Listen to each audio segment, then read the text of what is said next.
Good morning, ladies and gentlemen. This is Judgment Day. Specifically, aesthetic judgment, objective aesthetic judgment, not your opinion versus my opinion, or our opinion versus their opinion, but the correct opinion, as objectively provable. And we're dividing it up, this homework assignment, which by now, if you don't have, you'll never have.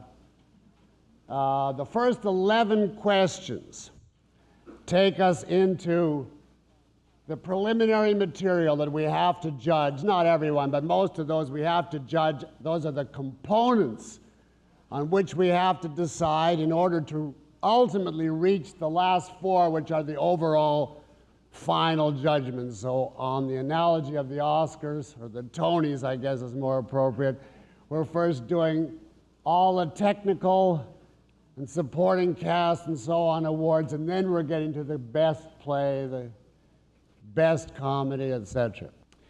Now, a few introductory points before we plunge in. Basically, we're going to be taking up these 15 questions in order, and then I have several interesting questions written. And given that I want to give you a chance to interject your comments, we should run well into 2 o'clock. But I'll stop at 12:30 anyway. Now, the purpose of our discussion today is really a small-scale example of evaluation in real life. The point I want to make at the outset is that evaluation entails comparison. If you ask such a simple question about a man as, is he hardworking, which other things equal is a virtue, you have to know, what do you mean by hardworking? In relation to what standard? Does he work harder than Rourke? Does he work about like Eddie Willers? Does he work like I did last year, only 2 days a week?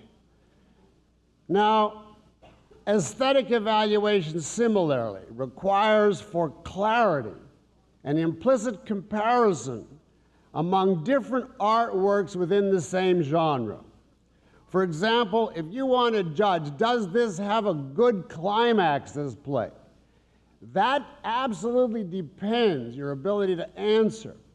It depends on your knowing, on your concretizing. Well, what is a mediocre climax? What is a poor climax? What is a truly great climax?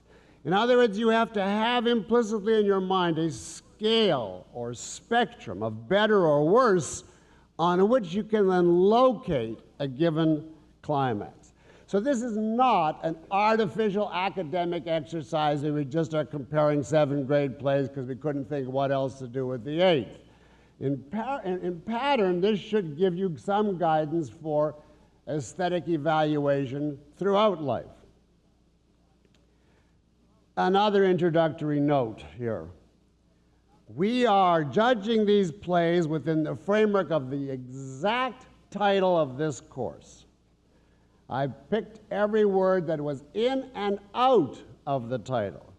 We are evaluating these plays as philosophy and as literature. Putting it negatively, we are not evaluating them as dramatic spectacles. In other words, not as theater, not as enacted plays on the stage or screen.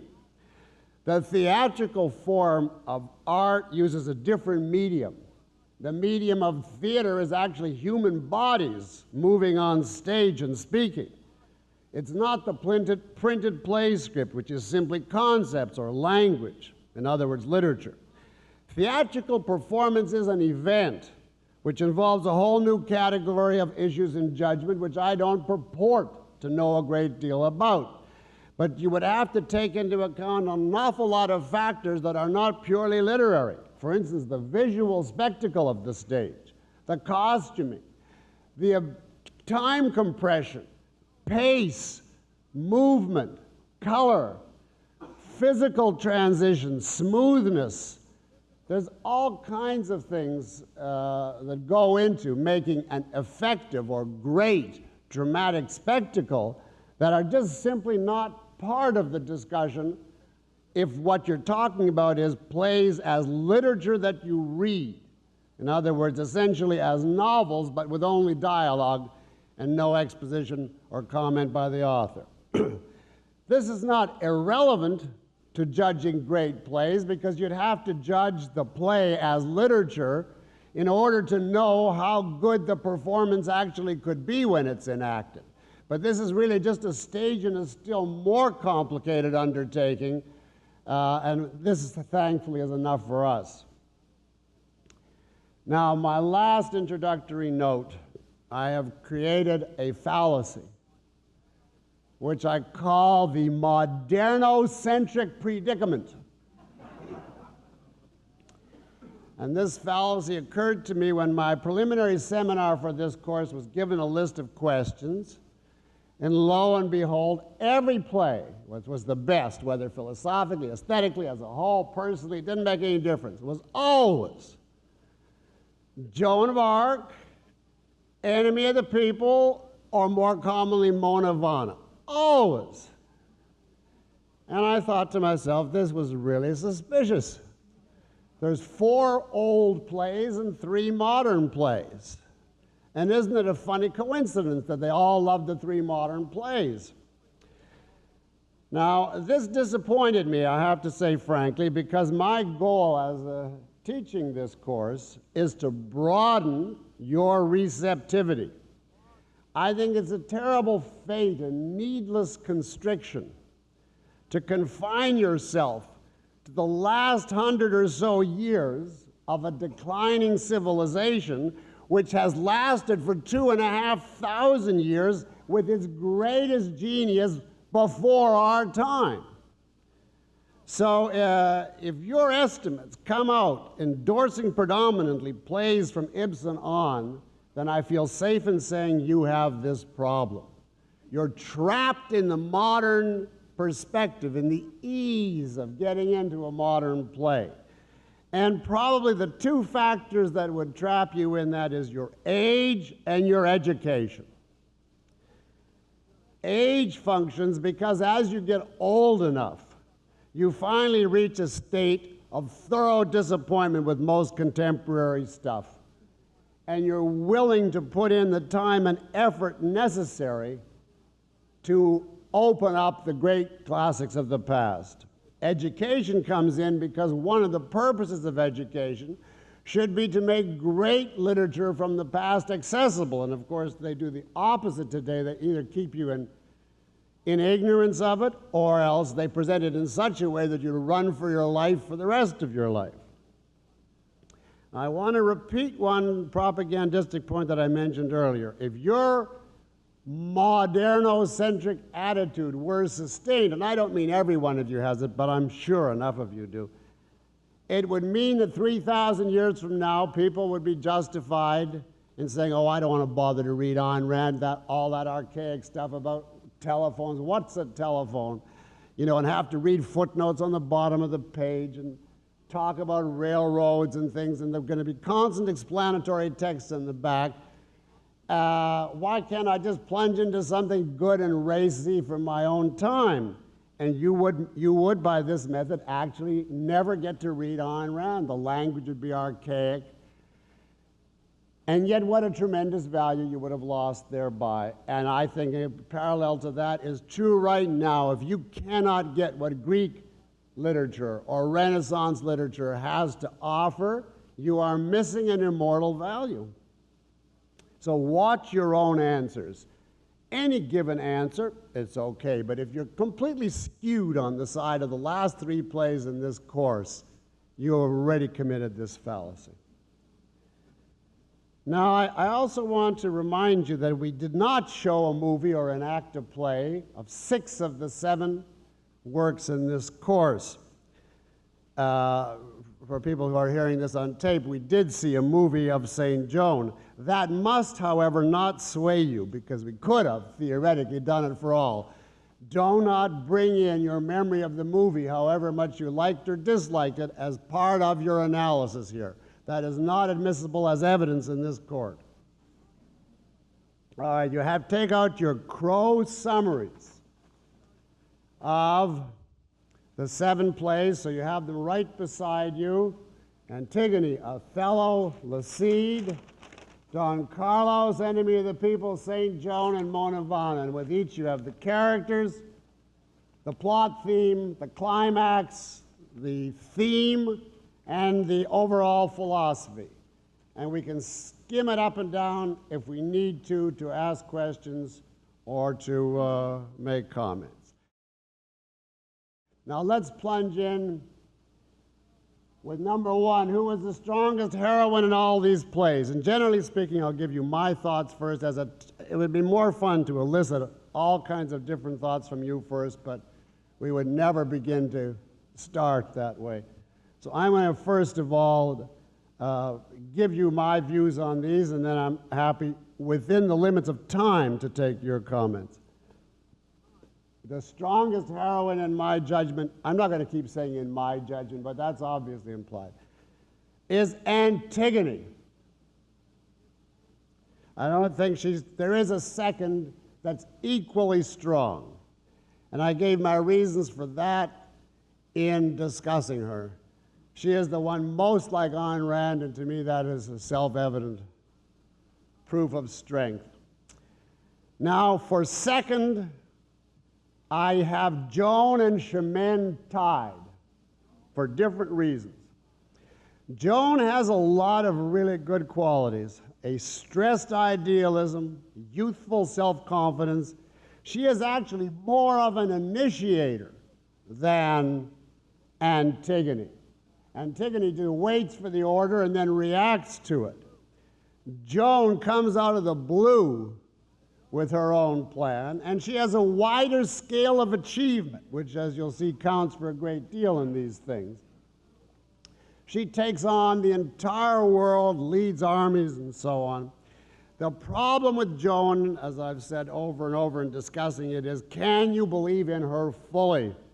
There is this Shavian ambiguity of Joan as a human being with all the virtues, and Joan as just as a super personal manifestation of a cosmic power that also manifests itself in miracles and the mystical.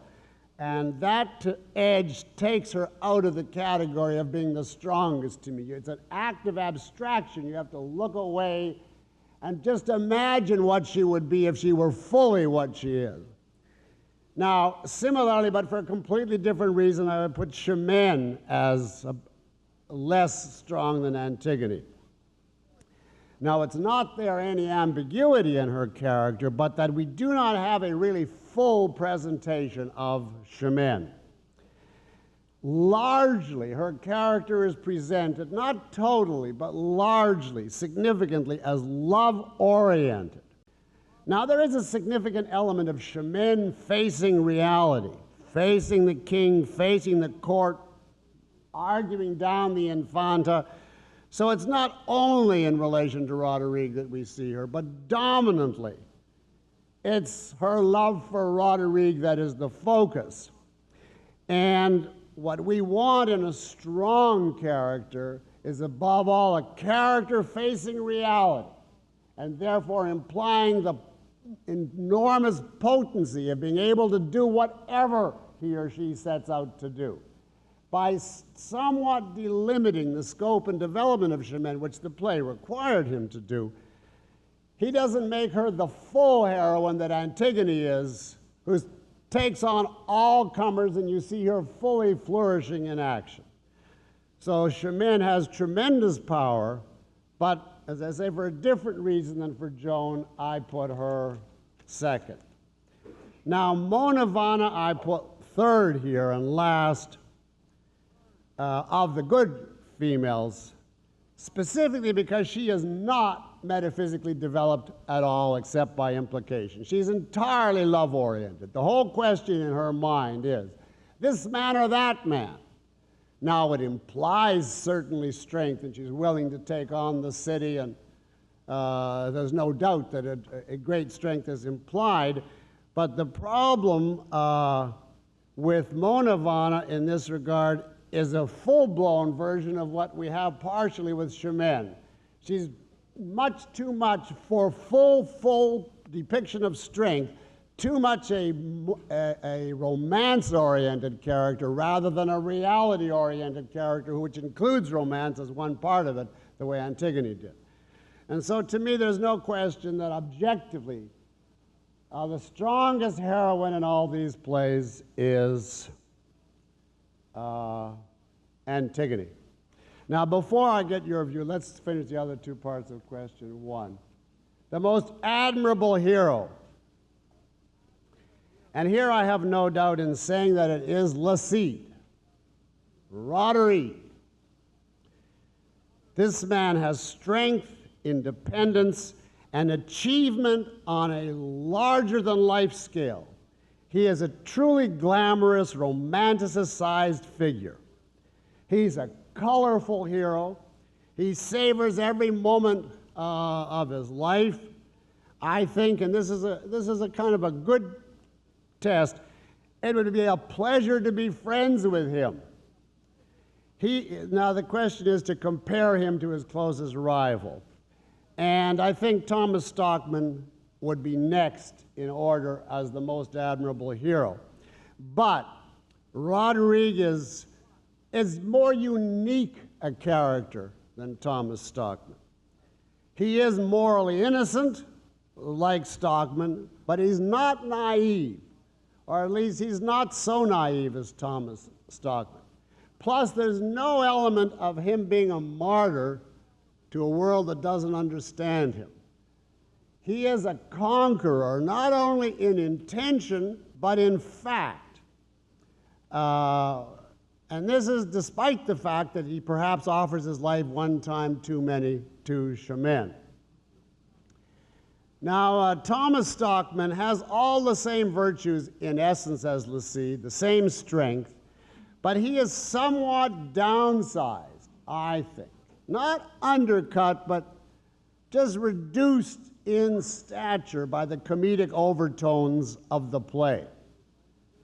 Now, both Corneille and Ibsen project an enjoyment of life, but the pleasure of Corneille, the joie de vivre, is not undercut or reduced in any way by silly touches or clowning around. It's kind of a sheer, exalted exuberance. And that is not matched by Ibsen in the play. And for that reason, if I have to say the most admirable hero, the one I would most look up to, it would be Le Cid. Now, the worst villain, I don't think there's even a debate. Without a doubt, by 40 lengths, Iago. We've already discussed why. This is the hater of everything that's good and the destroyer of everything that's good. I would not put even the Grand Inquisitor, who is pretty wicked, the one in Schiller, I would not put him in the same league. He is not a nihilist. The Grand Inquisitor has definite views.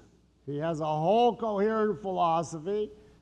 And in some sense, on some level, he believes it and he lives by it.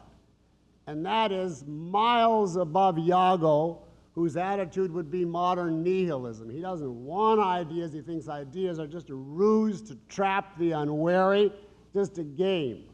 So the Grand Inquisitor has a certain stature. Iago is at the very bottom of the pit. So for these reasons, I come out with Antigone, Le Cid, and Iago. And I happen to think that those are the three most memorable characters in the 7 plays. When time goes by and you forget the lesser characters or the mixed characters, the undeveloped characters, the ordinary ones, these 3 portraits have a force, I'll come back, for good or evil, that will be like someone you will know for the rest of your life. And that is a very important issue in a play. Well, also, just before I get to you, let's go on a bit more with a couple of these questions on character. And then after we've done our little section on characters, the first 4 questions, I'll ask for what you think. So let's go to question 2. Which character has the strongest motivation? In other words, the most intense passion, the most inflexible will. Now here we're talking about a specific aspect, not so much just who's the strongest, who's the most admirable, but who is specifically the most intense in pursuing their goal, intense and inflexible. And for practical purposes, since you can't really measure these, I would list 3 as pretty much tied on this count: Antigone, Lucide, and Dr. Stockman, because he may be downsized by the comedic element, but he is certainly inflexible. He certainly has an intense passion. And so those 3, I think, are unequivocal. Chimène, as we said in class, is in a sense even stronger than Lucide, so you can put her in if you want. The reason I haven't is only because she's not, as I say, fully developed in the play. So we don't get to see as much of her motivation because she's just, Lucide conquers, I was going to say Lucide and laugh. He conquers Arabs, he conquers the world. I mean, this is a truly metaphysical character. And Chimène basically conquers him, which in its own way is definitely a feat, but she's not as integral to world-scale actions, so we don't have as much chance to judge her passion, not as full a display of it. Now, where do I put Joan here? Well, absolutely she's in the running. Counter number 1, if you can abstract away from the ambiguities. If it's really her passion and her will, and not just the cosmic will of German philosophy. What about Mona Vanna?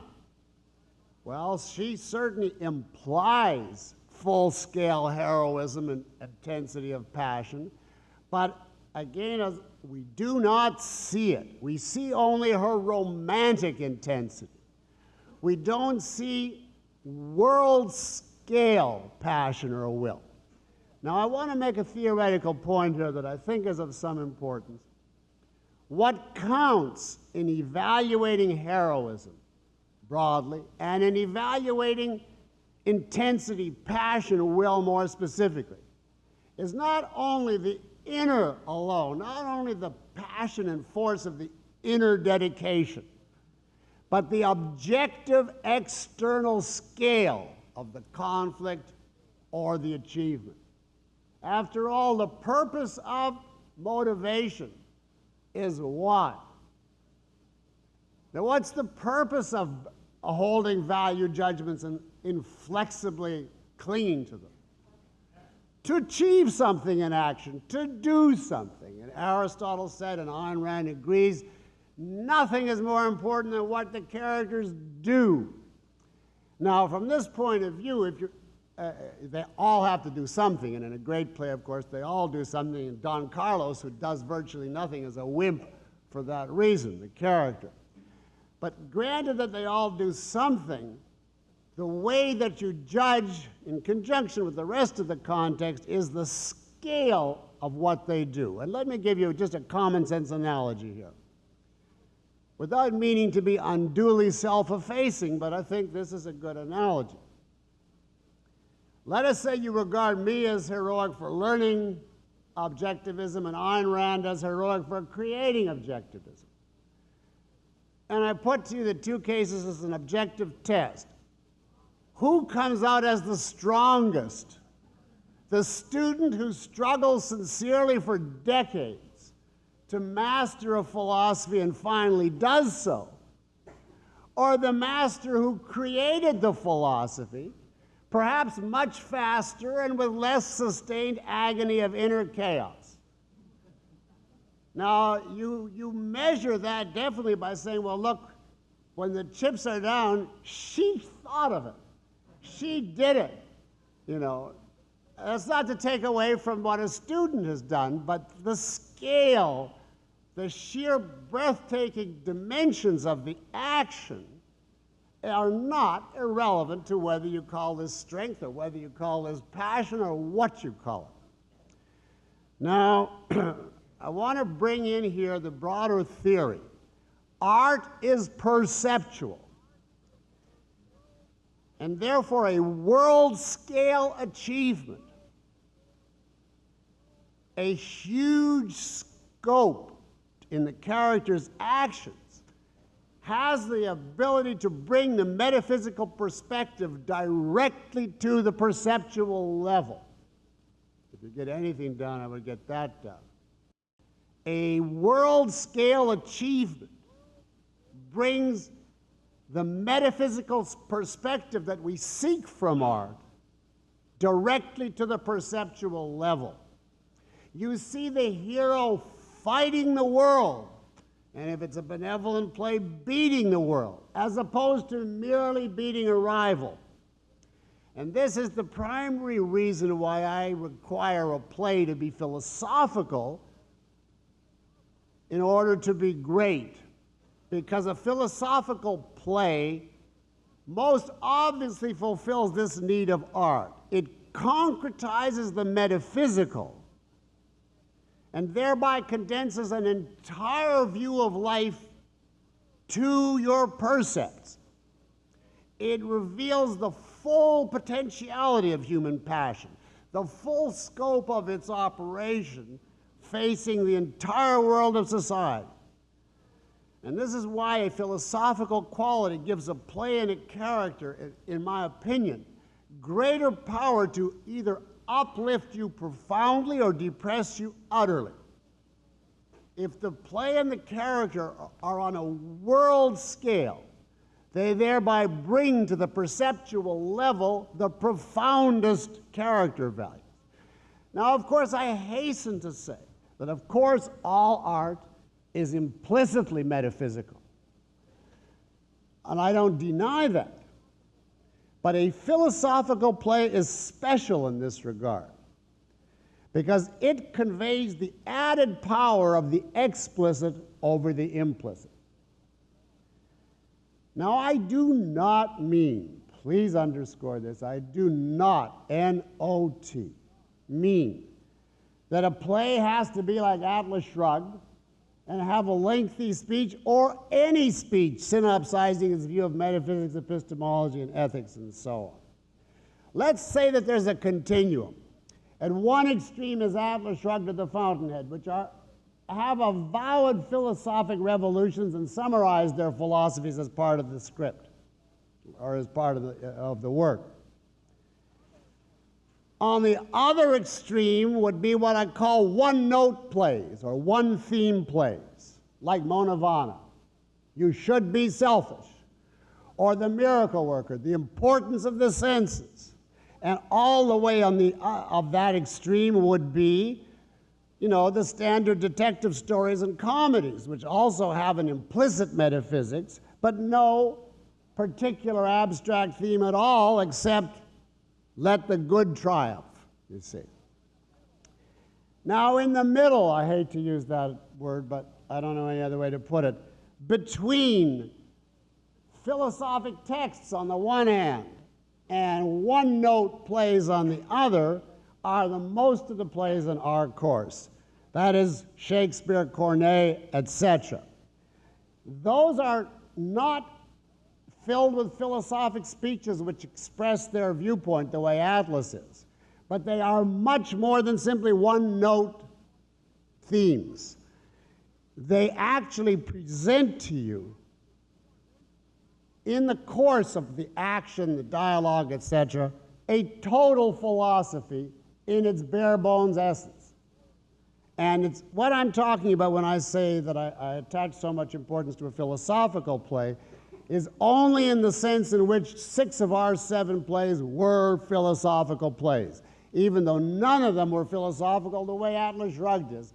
They're all much more philosophical than, for instance, The Miracle Worker or Who Killed, what's that Agatha Christie title? Who Killed Roger Ackroyd, right. All right, this is by way of still explaining why I give the strongest motivation to a world-scale conflict or a world-scale action. Now, in regard to passionate motivation, well, before we leave that, there are 3 characters that I would not allow anywhere near the top rung. So if you chose them, I think you're wrong. Number 1, Iago. Iago has an urge to destroy. And when he sees that his course is doomed, he just quits. He simply turns off and says, to hell with it, I'll never speak again. This is not a man of passion. Nihilism is not a passion. And I think if you knew Iago, you would find him a very emotionless, cold fish. The great Iagos on stage do not twirl their mustache and slaver saliva down, you know, this incredible theatrical melodrama. They are repressed, quiet. The whole idea is that Othello has to take him as honest Iago. He's got to be mild, and they are that way in real life. You should be only so lucky that depraved people come across the way they are. They may be seething with revenge down in their soul, but what you see and what they primarily feel is boredom. And they get a little flicker of glee when they stick the knife in someone. So if we're talking in serious terms about an intense passion and inflexible will, Iago is simply out of the picture. The same is true for Othello. Any character whose action contradicts his passion loses if the contest is who is the most passionate. Because we judge passion in large part by action. And you can say, I love her till the skies come home. And if you can nevertheless smother her when she's sleeping, that is a really grave indictment of the passion of your passion. So anybody who contradicts in action, retroactively his passion was not of the stature that you thought. And this happens to be a very true and important point in life. You never have to be in the problem of this person loved the good or loved objectivism so passionately, I can't figure out why he went and joined the Rotary Club or whatever is the opposite of it. And the answer is, if that's what he did, I don't mean the Rotary Club, but if that's what he did, you can see that you were wrong in thinking that he was that passionate to begin with. Words are cheap. It's very easy to put on an act of excitement. But it's the course of your action, especially across decades. This is what made Aristotle, who went a little too far with this point, decide that you can't say that a man is happy until he dies, because you never know what's going to happen in the next week. Now, I wouldn't go that far, but certainly a couple of decades of fidelity is very helpful. Now, for the same reason, Posa absolutely is out as far as having the most intense passion. Because, however inflexibly committed he is, so it seems, he permits his neurotic self-image as a big-shot leader to eclipse his passion for freedom and tempt him into becoming a dictator in regard to Don Carlos. And that is so grave a lapse, even if it's a momentary one, that he's just out of the running as far as a passionate character is concerned. All right, and a couple now. We've pretty much exhausted the character mind here, but just to finish off 3 and 4 quickly, these 3 and 4 are really results of your answers to 1 and 2. And I have to answer as a man. The one I would most like to sleep with is number 1, Antigone. No doubt in the world, she's the strongest. She has the strongest motivation. Second to her, I would put Shaman. Now, Mona Vanna, I would not be interested in. She is not a three-dimensional character to me. She's too definitely a romantic heroine. So I feel I know her in relation to the man she loves, but I don't know her. I don't know her soul in relation to the world. It's suggested, but not, so it's the same point over again. And Joan is just too drab for me. I mean, I certainly understand her reason for not getting dressed, you know, but I just do not go for an androgynous character. Now, if you are a woman, I can just say that well, let me see if you're the same as the people in the seminar. How many of the women in this class, just by a show of hands, chose as their number 1 choice Principale? Yeah, well, that's pretty decisive. Did anybody choose Dr. Stockman? Well, you see, he's not a romantic hero, I grant you. Did anybody choose Hyman? Dr. Packer? And over here, a couple. Now, the only thing, this is obviously is a completely free question. You don't get any points off for this. Did anybody choose Dunois from Shaw? Not one taker for this gallant military commander? So who else did you choose if you were a woman? Oh, I forgot about Lacide completely. Yes. How many of you chose Lacide? Oh, let me ask you another question. Why did you choose Principale over Lacide? What did you say? He's sexier. Why? Wait, put your hands up and tell me why you think. I mean, I have to judge this from your perspective, but why did you, I want a woman to answer this. Why is Lacide, Principale sexier? Now, Principale is sexier in the sense that the action of the play revolves around his desire to sleep with this woman, and he wants her to come naked under her cloak, etc., etc., whereas Lacide is really oriented around the Arabs and riding off on his horse, etc. But I mean, that's just the glimpse of 2 portraits. We could just as well have taken Principale, who is a professional soldier, and caught him in the middle of a war and so on, and followed Lacide, if the rules of classicism had allowed it, into the boudoir and heard him making love. Would that have changed your mind? How many of you feel more at home with Principale because you were afraid that Lacide would talk poetry to you?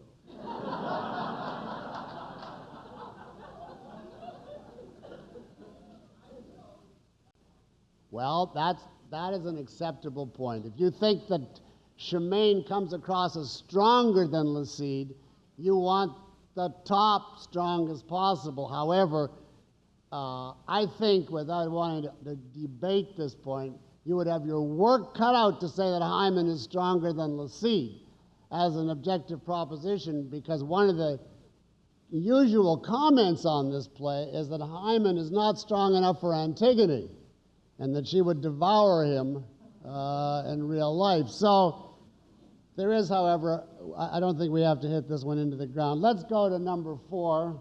I'm only an hour behind now. Antigone. Oh, I didn't try to answer that.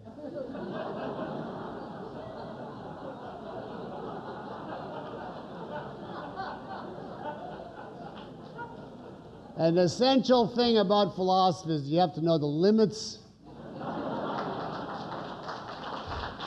of inference. Otherwise, it's rationalism. And now, which character number 4 do you most like? That is leaving aside sexual. And here, it was Antigone or Laside. I could not choose between them. I thought they were the two most memorable of the positive characters.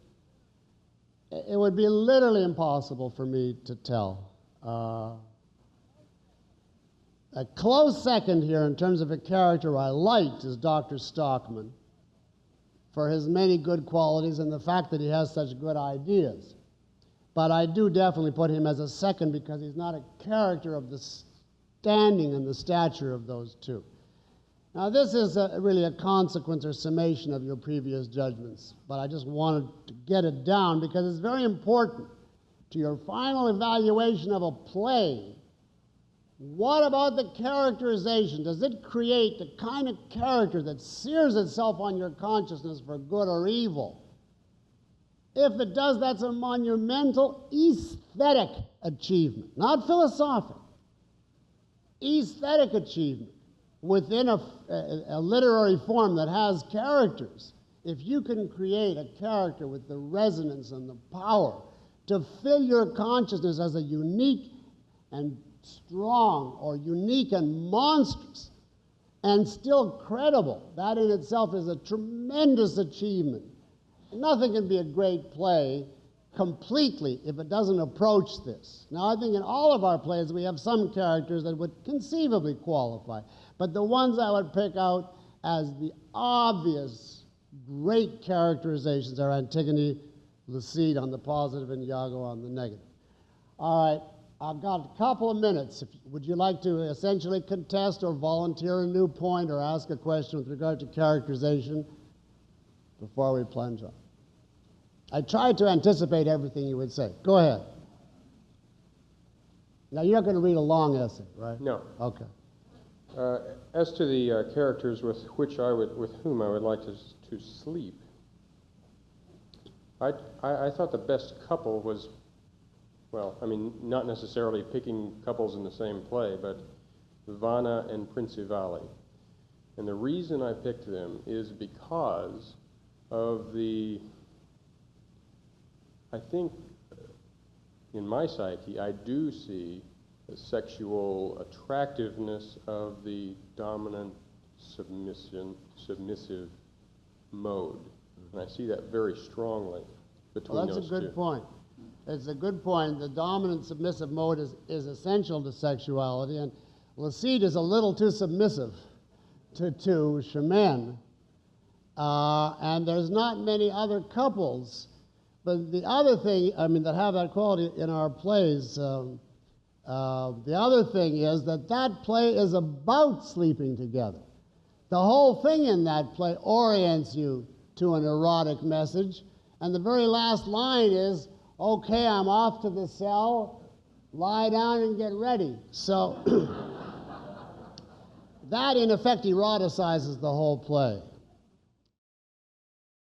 All right, now with that helpful comment, I'm going to go on to the series of questions about story. That's 5 through 8.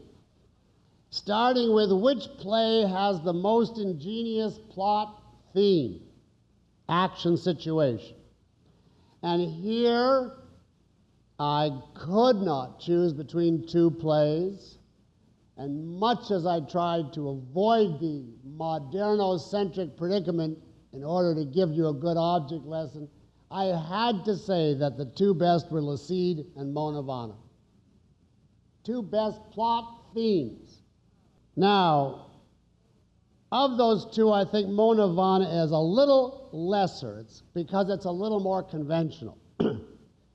It's the kind of thing you could see Hollywood ripping off. But I do say Maeterlinck presented it so well that the situation itself is tremendously suspenseful. So I give the edge to Laside, but what these two plays have in common, and I want to stress this, is an artificial situation.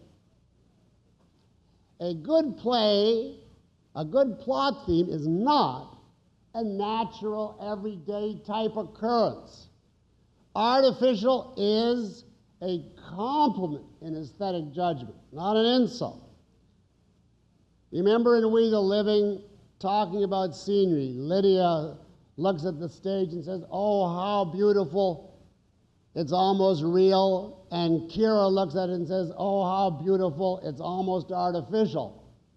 And Ayn Rand was trying to make the point there that art has to be artificial. What does artificial mean?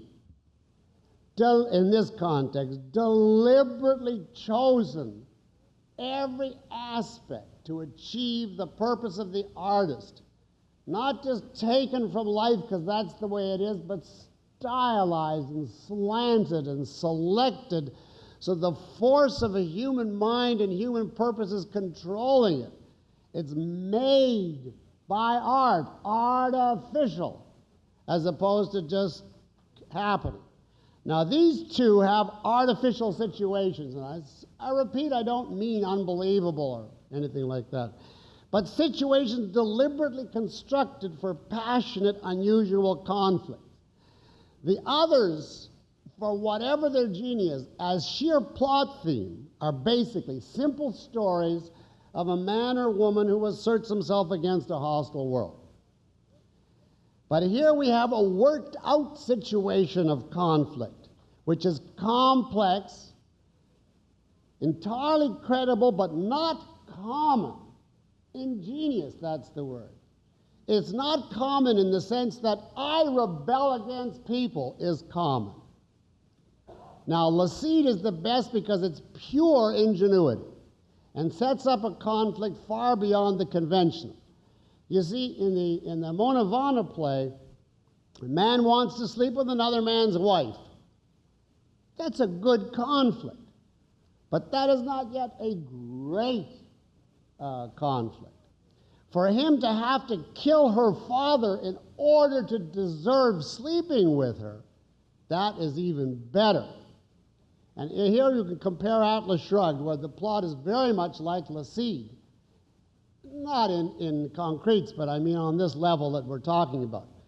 It's the difference that if Dagny were merely torn between Reardon and Gulf, that would be a conflict of a woman having to choose between two men. But if she's torn between her railroad and Gulf, that is a much more unique and unconventional conflict, especially if her railroad is what her lover is destroying, and on top of that, it's her supreme value which she needs in order to feel that she is worthy of his love. And yet he is her love, and she's ruining the very thing that she needs in order to feel this is what she wants in life, and therefore she wants to sleep with him. So Dagny is put through hell, and Laside is, as you see, is like a feudal version of that same plot theme. I hope Ayn Rand doesn't rise from the grave and strike me dead. But I do think that Laside has by far the best, the most ingenious plot theme of all seven, and that is a really major consideration, because you know that Ayn Rand was asked in an interview once to name the three most important things about literary work, and you know what her answer was? Plot, plot, and plot. And of course, plot theme is your key to plot. Now you see, in relation to Laside, Enemy of the People is not ingenious. I'm not putting it down in any way, but it's a man gets mad at society or takes a stand against society. Antigone is not an ingenious plot. I'm not blaming Sophocles, they just barely got the idea of telling a story, let alone, a complicated artificial plot where every step puts you in conflict with somebody else. And Othello is certainly not a complex plot, and Shakespeare disdained plot. He took over, whatever tales he could find, and then he embellished them with poetry and character. But the plot of Othello is just a guy gets jealous. Don Carlos is just too long and overcomplicated to qualify. A great plot must be ingenious, true, but also simple, essentialized, so that even a child can grasp it, as long as the child knows what love is. If a child doesn't know what love or lovemaking is, they don't have access to the world's great literature. So they have to get to the stage, they don't have to know the mechanics of intercourse, but they have to know there is such a thing as love that's really, really important to people. And you can, if you're explaining it to your child, you can say it's like bubble gum, or, something that they can translate it into their own terms. Now, what about Shaw here? Shaw's play is very ingenious. It's ingenious in his ability to interweave historical ideologies like nationalism and Protestantism into the story. But the story as such is just pure history. There's no ingenuity in the plot situation. She's hates what's going on, and she's martyred. So it's, per se, it's a straightforward story. All right, now the strongest conflict, that's number 6.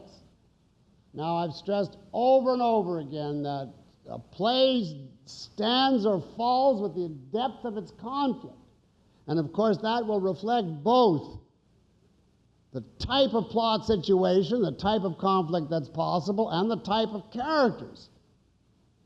And here I think there are 2 different conflicts that qualify as best, and it's not surprising that both derive from what I think are the strongest plot themes.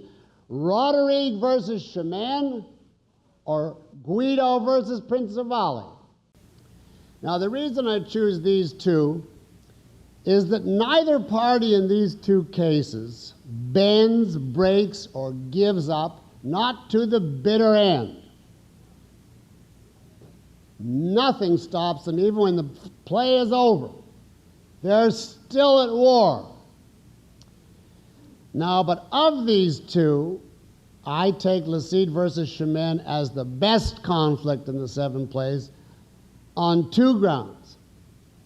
One is, it's the only conflict between purely good characters, as against one character being good and the other being evil or weak, or as Guido is, pretty ordinary. And here the principle is the impotence of evil. The strongest clash is always between the most heroic characters. And we've already discussed how in both Atlas and The Fountainhead, Miss Rand centers her conflicts around the positive characters. The other reason that I take Le Cid versus Chimène as the strongest conflict is that the strongest external conflict, in other words, the strongest conflict with the outside world, is one which can withstand and endure in the face of the character's inner conflict. If a man has an inner crisis tearing him apart, and he still remains inflexible in action, then that shows how completely passionate his outer commitment is. And that's what makes the conflict between Roderigue and Chimène so intense, that they're completely torn by conflict. They each love each other, and part of them wants to just throw aside the feudal requirements and just go to bed with each other. And yet they're utterly adamant about their course. And so this makes the passion of their conflict truly awesome. Now you see, Guido and Principali have much less inner conflict. Principali is unconflicted, basically speaking. And Guido has some doubts, but not much. So their dedication is less dramatized. They have less of an inner obstacle or hurdle, and therefore their interaction is less awe-inspiring. Now, there's a lot of other possibilities which I think are not as good a conflict, but nevertheless, certainly all these, I reiterate, are great plays. And therefore, they've got to have a great conflict in somewhere, so it's a question of degrees on a scale. Dr. Stockman versus the mob. Now, the only problem with that conflict is that the mob is too collective to be an entity. Conflict is always strongest between separate individuals that you get to know rather than one individual against a mob, which doesn't have that clear and firm an identity in your mind. Antigone versus Creon. This is an excellent conflict, but the problem is he is too weak. Not too weak for a great play, but too weak for the ideally powerful conflict. He capitulates suddenly and then grovels. Iago versus Othello. Again, Othello is too weak. He's taken over too easily. Now, if we could allow such a conflict as Iago versus the good, that would be a great conflict. But the trouble is that good would then be a floating abstraction in that formulation, and there's no character in the play that represents the good. Now, as far as Don Carlos, I do not believe any of the positive characters in the play Don Carlos are heroic enough to qualify here. Don Carlos himself is a whim worshiper, and Posa, as I've already indicated, has a major weakness, and that just takes him out of the league. All right, let's go to 7. We have to hustle along for a few minutes here. Which conflict has the most gripping climax and the most dramatic ending? Now, those are two different questions. Climax pertains to when the strands come together and you finally reach the culminating event which decides who's going to win or lose. And then the ending is the resolution. That's where you see worked out in detail the winning or the losing, and can have a whole life and tremendous suspense of its own. So this is not the same question. Now, I reached the best climax by elimination here. That's the only way I could do it. It's definitely not Joan, St. Joan, because the climax is much too theoretical, and a play is action. The climax in Joan is scene 4, the intellectual agreement between the clergy and the nobility, which is a purely intellectual event, and it pertains to minor characters on top of it. Now, of course, Shaw never attempted to write a well-made play, but unfortunately he succeeded, and therefore I have to judge him accordingly.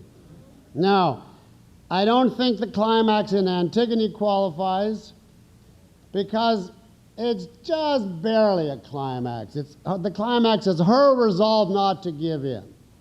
And that is just like a final reaffirmation or statement. It's not a new event, a specific event, a visually gripping event.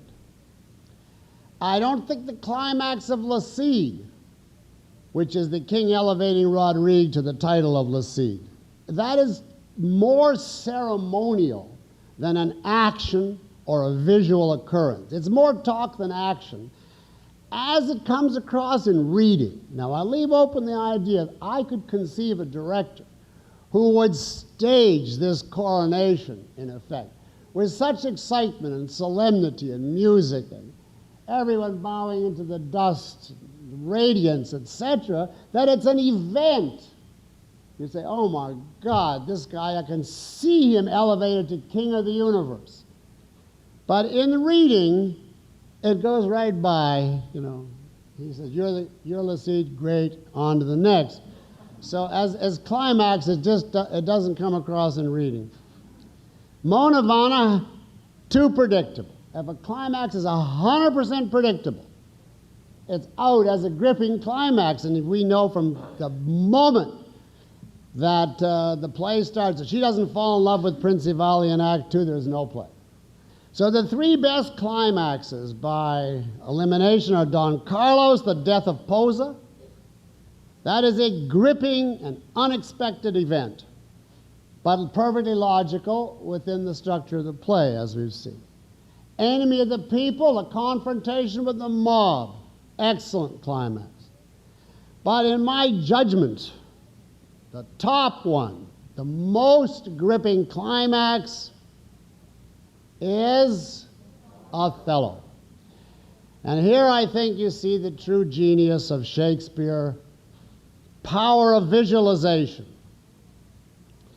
I remind you that according to objectivism, art reduces concepts to the perceptual level. It's a visual recreation of the sense of life. Now, the climax is not just that Iago wins over Othello in the temptation scene, because that would be merely an internal character change. The brilliance, the really magnificent brilliance of this climax is the two kneeling side by side in a religious ceremony, dedicating themselves solemnly to the death of Desdemona. Now, this is not just, okay, I changed my mind. This is an eloquent action, externalized, visualized, yet much subtler than such obvious events as a death or a mob scene. It's a climax that could work only in the hands of a master artist, but in his hands, it's more gripping, I think, than the more conventional action climaxes. Now, as to the most dramatic ending, I don't think there's a choice in the world. Hands down to Don Carlos. I don't think anything tops those last two scenes, the Grand Inquisitor, followed immediately by the king saying to Don Carlos, "It is your last action, curtain." Nothing in world literature that I know tops that as the ending of a play. And that's why I included the play. If drama means a clash that is both unpredictable, inevitable, devastating, profound, and then we throw in that it's philosophically all-encompassing, and that all of that should take place with the speed of a telegram or a single sword stroke, I can't even conceive what could surpass the ending of Don Carlos. Antigone, I think, has a very powerful ending. In a way, you could say that Antigone is the most tragic ending, because I care more about her. It has a soul-searing ending. It's the only one at which I regularly cry. But it's not dramatic in this unpredictable and yet devastating way. You know from the outset what's going to happen, and it's simplified. St. Joan, the epilogue has too much farce, I think, to undercut real sustained drama. It has a powerful situation, but it's Shaw clowning around, and I think it does hurt his power. Mona Vanna, very dramatic ending, but not on the world scale of Schiller's play. It's the same issue here as with the admirable character, or the intensity of motivation. Scale or scope is a crucial factor. Now, Le Cid, which I really like as a play, I do not regard as having a dramatic ending, and that's a flaw. It's too unexplicit, as we've discussed. It's undoubtedly positive, but it's not entirely clear what's happening. Enemy of the People is too futuristic to be dramatic. He just sits down and says, well, in the generations to come, things will get better, but it's not like someone who's just dropped an atom bomb and closed the curtain. And the trouble with Othello's ending is that it's completely predictable in terms of the sequence of events, not the poetry, not the style, but in terms of what actually happens. He gets jealous, he gets mad at her, he kills her, he finds out, he kills himself. And it's kind of leisurely. It doesn't have the electric force, I don't think, of Don Carlos. Now let's just do number 8 before the break, because this is a summation which is going to be heavily influenced by the quality of the plot theme. What is the story you most like? The story. A story is a beginning, a middle, and an end. Obviously, you have to get into it. It has to intrigue you. It has to grip you and wring you out and leave you washed out or exalted at the end. And I think, for the reasons that I've mentioned, that the two best stories are Le Cid or Mona Vanna, with the edge, as I've stated, to Le Cid. Now, the others, however expertly told, simply as story, are comparatively simple.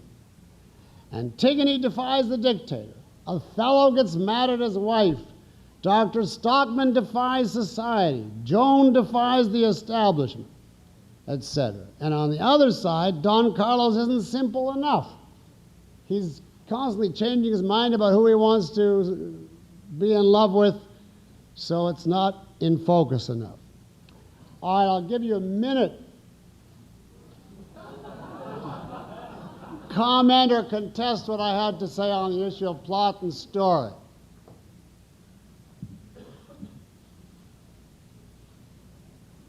I wiped you out.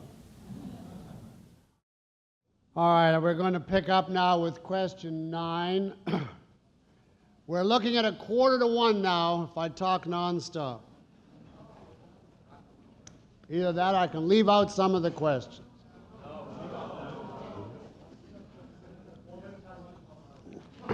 What's that? Which play presents the most complex or intriguing theme?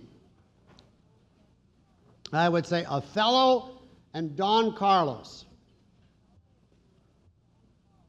Because the other themes are all the themes reduced to simply the importance of X, whatever it happens to be. Antigone, the importance of the individual, or of the individual moral judgment. Le Cid, the importance of honor. Enemy of the people, the importance of truth. Joan, the importance of greatness. Mona Vanna, the importance of personal love. These are all excellent themes, but they're simple one-line value statements. As against, Don Carlos is not merely the importance of freedom, as against dictatorship, which would be a conventional theme on the order of the others. What makes it so intriguing is it's the importance of freedom as against selfishness, which makes this an unusual, very philosophical, and horrible theme, but nevertheless it certainly is complex and intriguing. Now, Othello has an even more complex theme, because it's the irrelevance of virtue and vice to life, the self-destructiveness of any intense value. And this is much more difficult and complicated to dramatize fully than simply a theme on the order of the importance of X. And yet Shakespeare does it perfectly. He shows us vice and virtue and mixed characters and major characters and minor characters and integrates all of it to this relentless theme. So he's expert at taking a complicated idea. Now, it's interesting that the two most intriguing themes that I just mentioned are the most corrupt themes. And here we have again the tragedy of the good in history having no real philosophic basis. The great artists in history who were good men, basically, had no philosophic base to work with. And they had to content themselves, in effect, with simple affirmations of a value. Whereas the evil or corrupt had profound philosophic systems behind them. And they could venture dazzling, complicated ideas. They are at home intellectually with philosophy and ideas in a way that the better playwrights are not. And that leads us directly to 10. With which play do you most strongly agree or disagree? Now, speaking of an objectivist audience, this is cut and dry. The play you most strongly agree with is Enemy of the People. thematically. And the play we most strongly disagree with is Othello. The three worst playwrights philosophically are Shakespeare, Schiller, who was a reincarnation of Kant, and Shaw. That's the three worst ones. Although Shaw's philosophy in St. Joan, this creative evolution, is not clearly explicit in the play. The two best playwrights philosophically of our seven are Ibsen and Maeterlinck, and at least given the selections that I chose. And especially Ibsen, because Maeterlinck's play is not philosophical.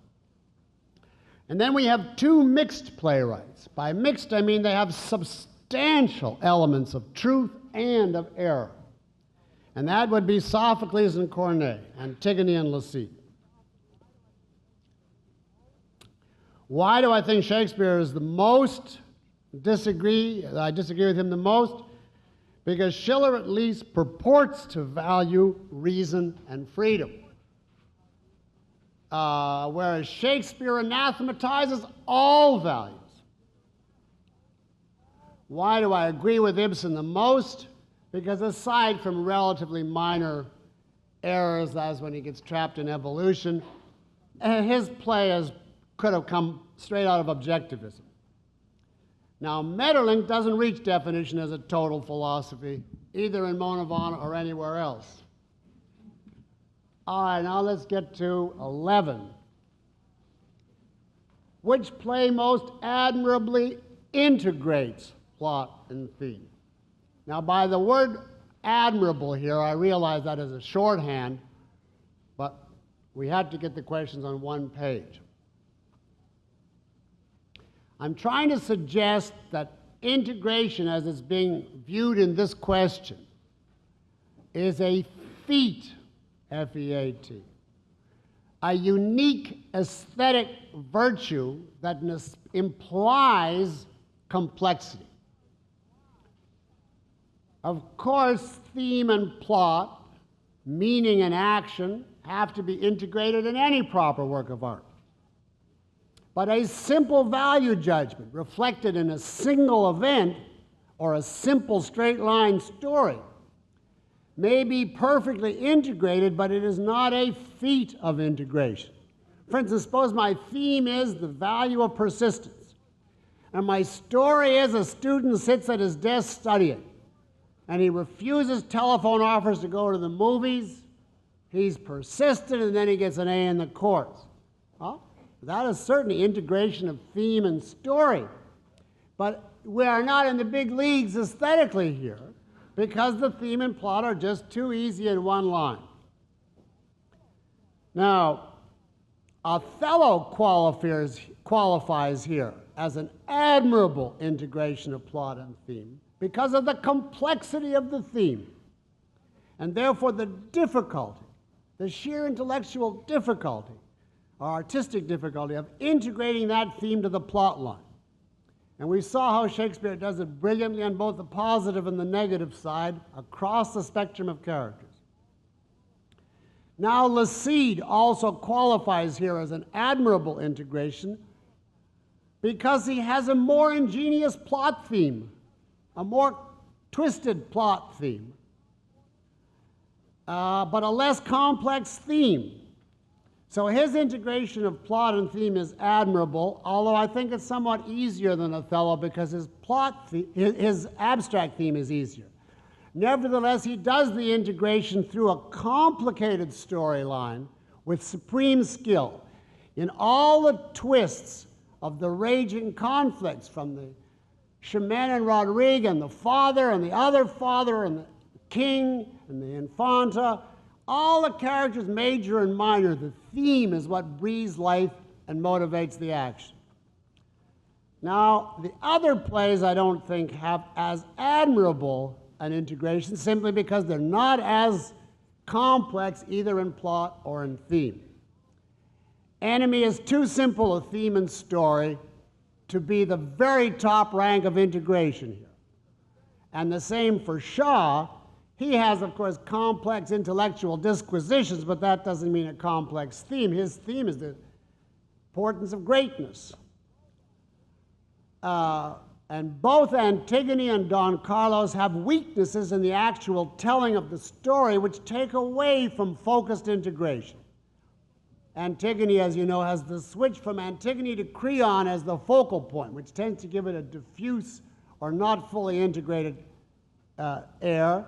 And Don Carlos has the switch in the middle of the play from one triangle to the second, which is really harmful from the point of view of integration. Integration means everything belongs to one. Aristotle gives us an analogy to a living organism. You couldn't take any organ or element or tissue away without the thing dying. And a real play that has total integration has to be that way. From any one part, you should be able, in theory, to reconstruct the whole once you see the genius who presented it. Now, I think third on the level of integration of plot and theme after Othello and Laside would be Mona Vanna, because it has an ingenious plot, but again, it's less complex a work, fewer characters, much fewer ideas, less depth and richness. And now we reach the final awards. Number 12, purely aesthetically, which is objectively the best play? Now here we have to review and marshal the evidence that we have already collected and then throw in a few more things that we didn't, and then try and put it all together and see if something emerges. I'm doing this as not so much that I'm eager to push a certain play down your throat as dogma, but so you get an idea how to go about approaching these type of questions. Let's look at characters first. And here I just want to remind you of what we've already said. The three best characterizations are Antigone, Laside, and Iago. I think these three have the strongest, most powerful impact. They're completely real. They have the force of a locomotive. And that's a very important aesthetic achievement as against more mixed or more ordinary characters, such as Don Carlos or Posa. Or as against characters of enormous stature, but with a comedic or farcical overtone or background, such as Dr. Stockman or Joan. Or as against less developed characters which are delimited to a more conventional situation like Mona Vanna. So the three I mentioned are the three great characterological portraits in our plays, and to that extent qualify their play as in the running for greatness, for the top greatness aesthetically. Now, another consideration is plot theme. And there, as I won't repeat just the fact that I think Laside or Mona Vanna wins on that front. Best climax. That is a very eloquent indication of dramatic power and the power of artistry. Because the climax is to a play what it is to sex. It's foreplay and afterplay, but that's the moment. So it's really a powerful contributor to your final assessment. And here I think Othello takes the prize for the reasons I've said. Most complex or intriguing theme. There, as I've said, I would put Othello or Don Carlos. Now, unfortunately, I have to consider another factor which we haven't discussed yet. What is the greatest in style? Well, that's the big unknown. Not only because we have never worked out canons of style in a systematized way, but because it can't be judged in translation, and basically 5 or 6, if you count Shakespeare, of our plays we read only in translation. But I'm going to try to suggest an answer within limits, taking for granted that we're comparing all works in English. Now, by style here I mean use of language. A play is dialogue, it's people talking. So style really means the way people talk in the play. And what I demand is a playwright who exploits the full potential of language. Not merely the use of language to communicate character and action, which goes without saying, but a use of language which is pleasurable and fulfilling by its very texture and quality. A use which stretches language itself to show us the value and power possible to language and to the linguistic medium. Now, for example, take Oscar Wilde, a playwright not in this course. He uses language brilliantly in the specific form of epigrammatically. And that is something of value over and above character and plot, although necessarily subordinate and has to be integrated to them, but it's a unique pleasure and aesthetic value in his work. Now, several of our playwrights share this kind of quality. There are passages of brilliant dialogue where one character tops another in formulations which epigrammatically capture their view, or they top another character by a small change in wording or syntax, and the whole thing has the force of verbal linguistic pyrotechnics. I think a perfect example of that is Hymen and Creon arguing in Antigone. There's a breathtaking interchanges there. Or, of course, the Grand Inquisitor scene in the Schiller play is another fantastic example, and even deeper and more philosophical. Now, related to this category is intellectual wit, the ability to deal caustically and incisively with complex issues, is a great literary stylistic value, and of course Shaw is a master at that, as for instance the Archbishop's definition of miracle. Now, some of the other plays don't have these outstanding features. Mona Vanna, for instance, has elevated, eloquent language, but no special linguistic value that I can see beyond that. It doesn't have the verbal genius of Shaw or the brilliant pyrotechnics of Schiller.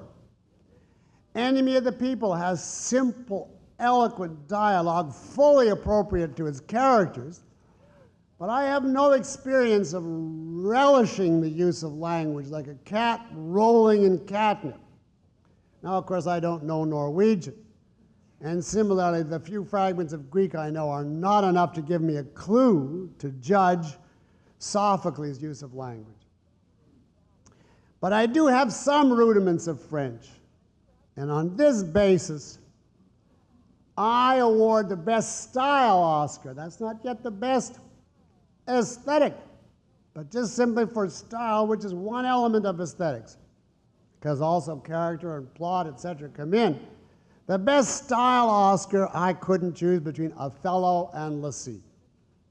And my criterion for picking these two is that they are the most beautiful, not only eloquent, dramatic, incisive, but beautiful in the sense of pure poetry, down to rhyme or meter, with the unique power of poetry to convey emotion.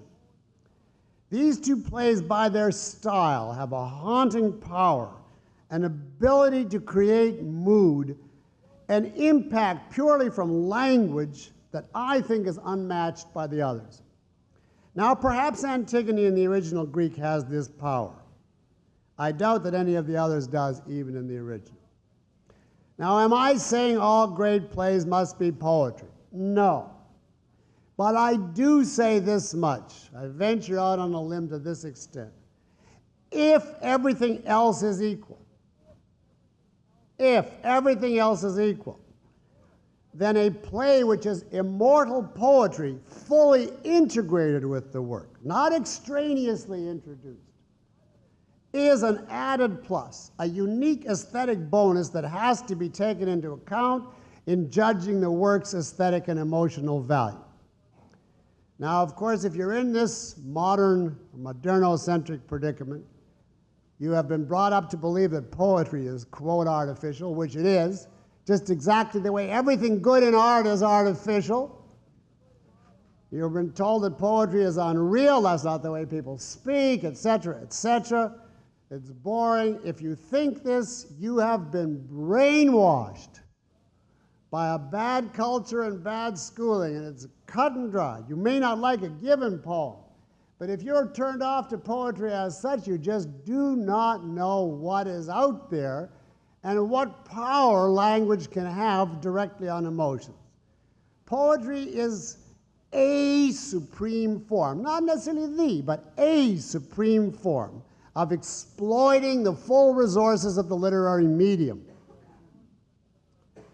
So, with this brief, fairly dogmatic excursion, I conclude that stylistically, which is one of several aesthetic counts, Shakespeare and Corneille come out as pretty much tied, and Sophocles is a real possibility. I just don't know enough to know. It's interesting, too, that Frenchmen hate Shakespeare because they don't know English that well. And Englishmen don't like Corneille because they don't know French that well. And so, really, to come to a purely objective judgment, you would have to be completely fluent in both. But I have had the experience of hearing sections of Laside read by a 17th century French expert. And it is thrilling, I mean, following the text in French, thrilling, poetically speaking. Now we're closing in for the kill on the question of aesthetically, which is the best. Art is an integration of all the elements and details, not merely of theme and plot, but the best total integration and thus the most unified work. And here I refer you to my most recent book where I discussed the criterion of integration. Now let's do it by elimination again. By the standard of integration, the storyline changes too much in Antigone. Don Carlos has two plays, therefore out of focus. Plus, the Grand Inquisitor is not integrated into the plot situation. Shaw has this uneasy union of tragedy and farce, and therefore it's not fully unified. It's not like a lens onto a single reality. Mona Vanna, an enemy of the people, have no objective flaws in integration, but they're comparatively simpler works, like Antigone, simpler stories or themes, fewer developed characters, fewer stylistic values, in other words, less to integrate. Therefore, in the sense of integration as an admirable feat, uniting a rich complexity into a unity, the two best, I say, are Othello and Laside. They are unbroken, unbreached in their integration of every detail, and they have a complex wealth to integrate on every level. Now you see, I'm resting here as a conclusion on our earlier analysis. Which play has the best features and which integrates them best? And therefore my conclusion is that the best, taking into account all aesthetic elements and only aesthetic elements, is Othello and Laside. These two plays represent mastery of every aspect of the art form. In other words, the greatest mastery of the means in order to create the most focused and unified end. Or in other words, question 12, the one we're doing now, amounts to which artist best uses all the elements of drama to portray and make real his type of universe? Which is the most potent and inescapable recreations of reality from the author's perspective? Now, all of the plays in this course, by definition, are great. But these two are utterly flawless and fully matured, explicitly metaphysical in scope, with the complete exploitation of the medium to create a total universe.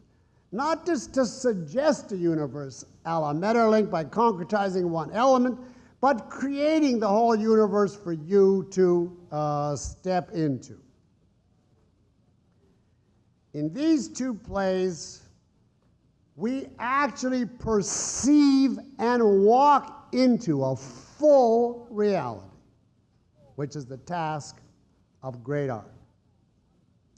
Now, if I have to look at the other end of this spectrum and say which of our great plays is the least good aesthetically, I would say again, all are great, but then I would either add Joan or Don Carlos as being noticeably less than perfect.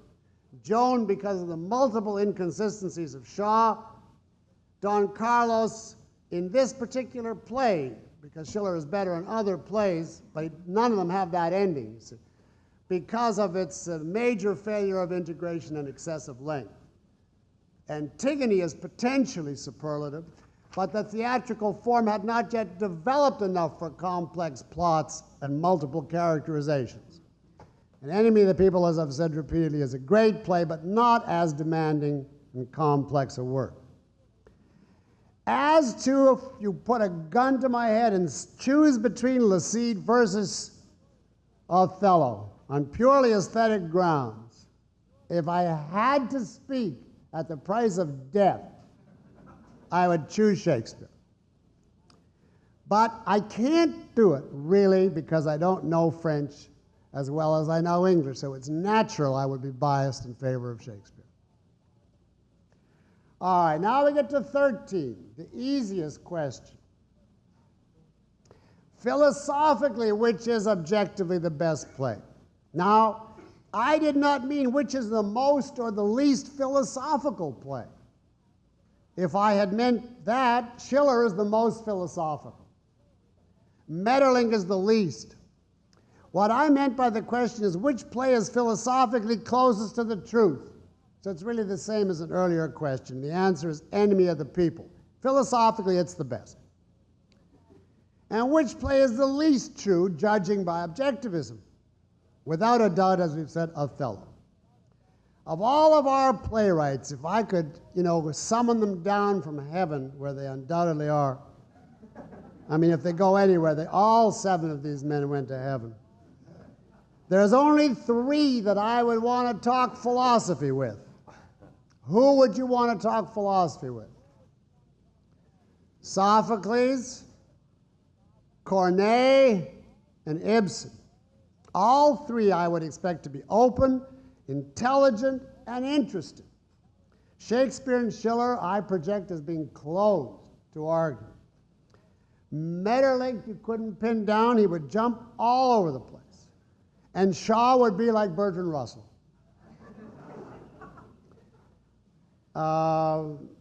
And I think it reflects this fact that the best works philosophically are the works of the 3 that you would most want to talk to, with Ibsen's play being the least contradicted by wrong ideas. And that brings us to number 14, the best play taking both art and philosophy into account. And this is a really, really difficult question now, because what do you do? How do you integrate both of those into an objective assessment, since they're basically independent factors? You can be great on one and lousy on the other, and vice versa. Now, obviously, to be the best as a total, each of them must reach a certain minimum level, art and philosophy. And then we've got to see what we've got.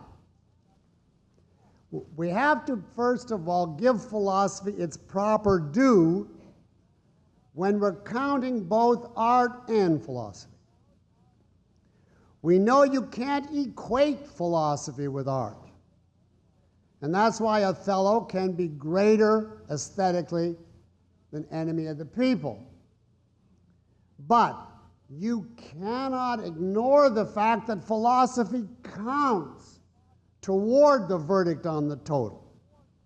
Here I remind you of Ayn Rand's point that art is a composite of means and ends. or as I put it in my book, of mastery and truth.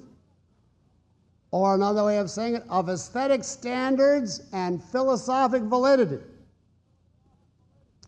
So if we're talking about the best as a total, there are some works you can eliminate objectively simply on the grounds that the philosophy in them is utterly corrupt, without a redeeming note. And in such a case, however expert the work is in terms of its means, it is debarred from the status of best work as a total. A brilliant means to portray utter falsehood disqualifies the work in this competition. It can still be great as a total. And I think all 7 that I chose are great. But it can't be the very top, it can't be the greatest as a total if the heart of its meaning is corrupt. And for these reasons, I disqualified 2 playwrights out of hand as having the best as a total, and that is Shakespeare and Schiller.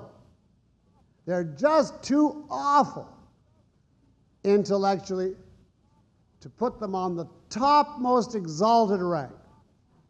Now, on a somewhat different grounds, we can get rid of Shaw. Now, his philosophy in the play is not nearly as bad as Shakespeare or Schiller, who just beat you mercilessly over the head with corruption. Shaw has some valid elements in his philosophy, but the problems are multiple with Shaw on strictly philosophic grounds. His ideas are pretty shaky, this, voluntaristic German type metaphysics. His ideas, worse, are inherently ambivalent and contradictory, which is really bad for a work which is supposed to concretize and make real your ideas. And on top of that, his broader philosophy is not fully integrated to or even presented in his play. It's just the tip of the iceberg in the play. You have to read his preface to really get what he's after.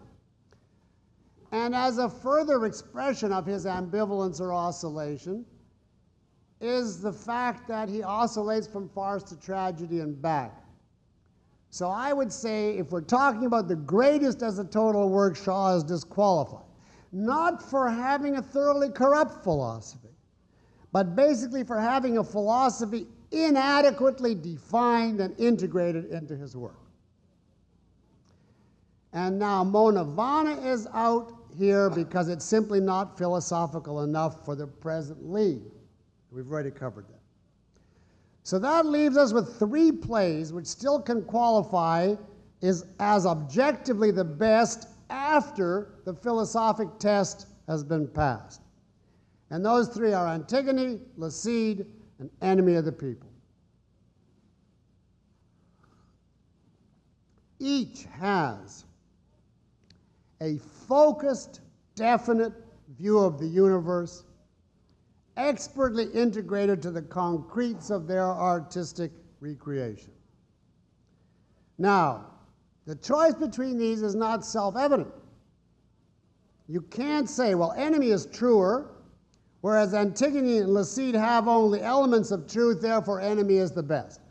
Because you're talking then purely philosophically, and we are trying to judge here best as a total. So we have to add the aesthetic element.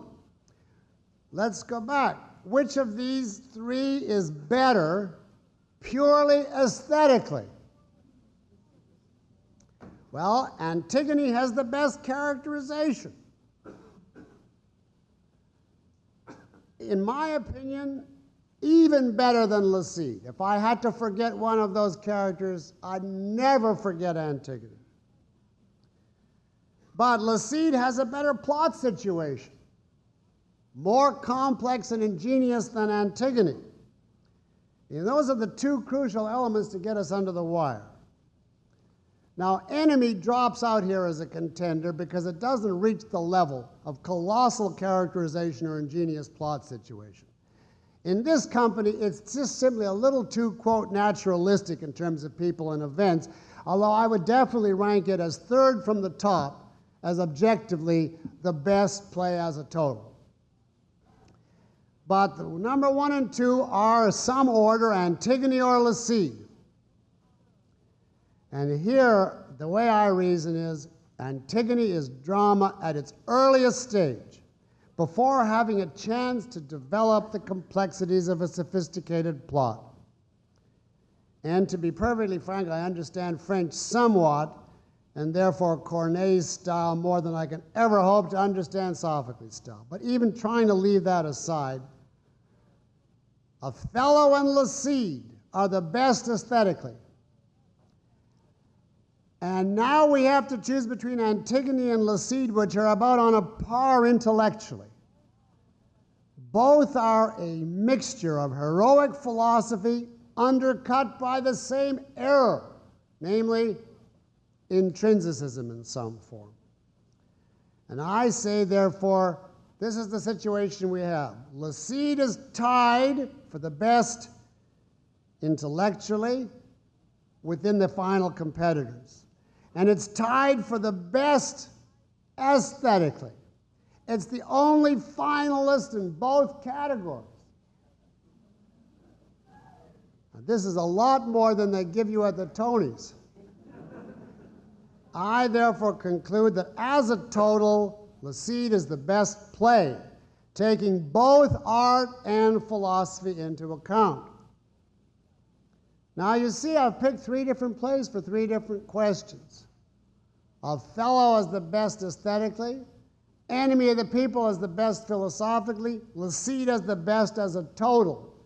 And I deliberately, one of the reasons for choosing these plays is to concretize for you that these are not the same question, and to give you an idea how to approach objective judgment, how to first distinguish art from philosophy, and then how to integrate them at the end. And I hope that this does give you at least an indication of how to do it.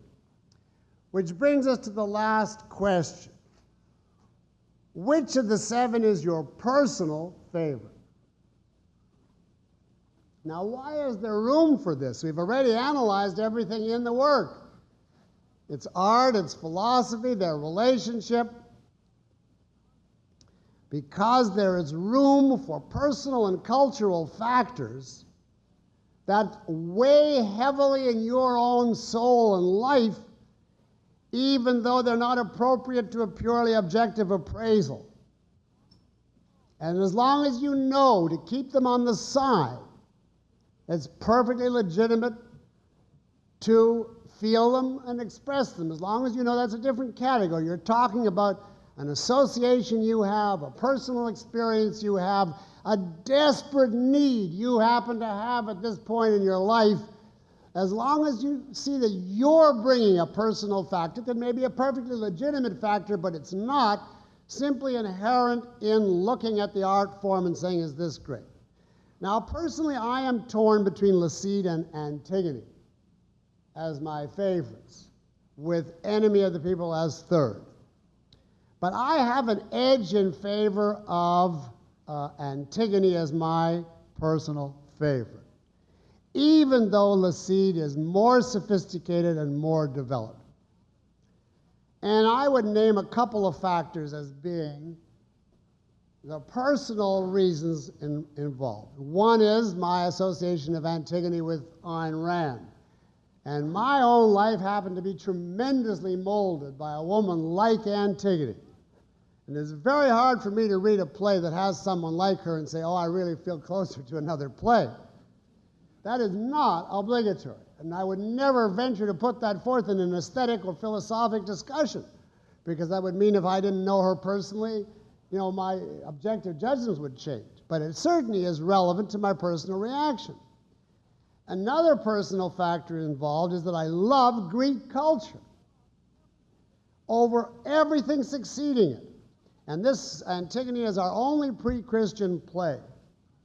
And I like the fact that it's so early, so pagan, gives me personally a thrill as an onlooker observing mankind's history that no post-Christian play can do unless it were utterly to repudiate religion in the Christian way, which of course Laside does not do. Now again, that test is hardly mandatory or requisite. It just happens that in my life work, the big divide is before and after Jesus, with everything being downhill since that time. And therefore, the fact that this brings back Greece and Ayn Rand is just too powerful. I mean, for me personally, it pushes it over. Now, I must admit that in some moods, I like Laside best personally, too, precisely because of its greatness, and also because it is so much happier than Antigone. It's an enchanting picture, I think, of human life. And I have to say that in some moods, I like Enemy of the People best because it's right. And I don't have to sigh and abstract away from falsehoods and say, okay, forgetting this and forgetting religion and forgetting feudalism and forgetting... You can just read exactly what they say without rewriting it and just give yourself to it. Now, I know when I feel that I'm being swamped by intellectual considerations.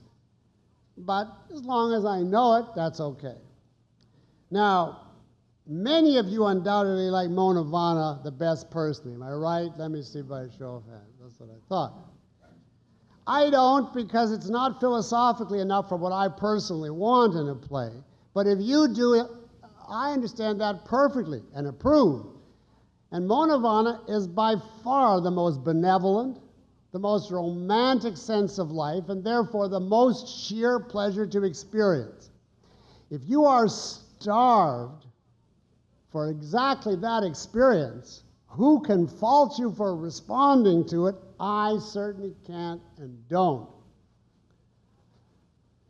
Now, some of you undoubtedly picked Enemy of the People as your most personal. Can I see? Yes.